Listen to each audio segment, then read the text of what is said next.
संजय राऊतांनी मुख्यमंत्र्यांवर खालच्या भाषेमध्ये टीका केली। मोदींच्या राज्यामध्ये अन्याय, परिवर्तनाची ताकद आपल्यात, असं राऊतांनी म्हटलंय। संजय राऊतांनी मोदी सरकारवर टीका केलेली आहे, तर मोदी तो गयो, भाजपने कुठेही निवडणुका घ्याव्यात, पराभव निश्चित आहे। नाशिकमधल्या मेळाव्यामध्ये संजय राऊतांनी भाजपवर या शब्दात टीका केली आहे।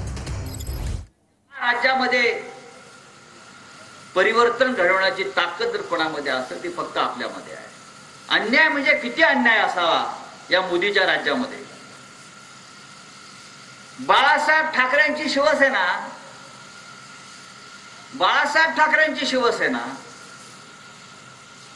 ज्याचे प्रमुख उद्धव ठाकरे झाले, जेव्हा या शिवसेनेची स्थापना झाली तेव्हा हे महाशय आजचे मुख्यमंत्री 4 वर्षाचे होते गोधडीत। देशामध्ये आता कुठे निवडणुका घ्या, भाजपचा दारुण पराभव नक्की आहे। काँग्रेस येईल, शिवसेना येईल, राष्ट्रवादी काँग्रेस येईल, तृणमूल काँग्रेस येईल, म्हणजे जी आमची इंडिया आघाडी किंवा महाराष्ट्र विकास आघाडी, तेच लोक जिंकणार आहेत। मोदी तो गयो।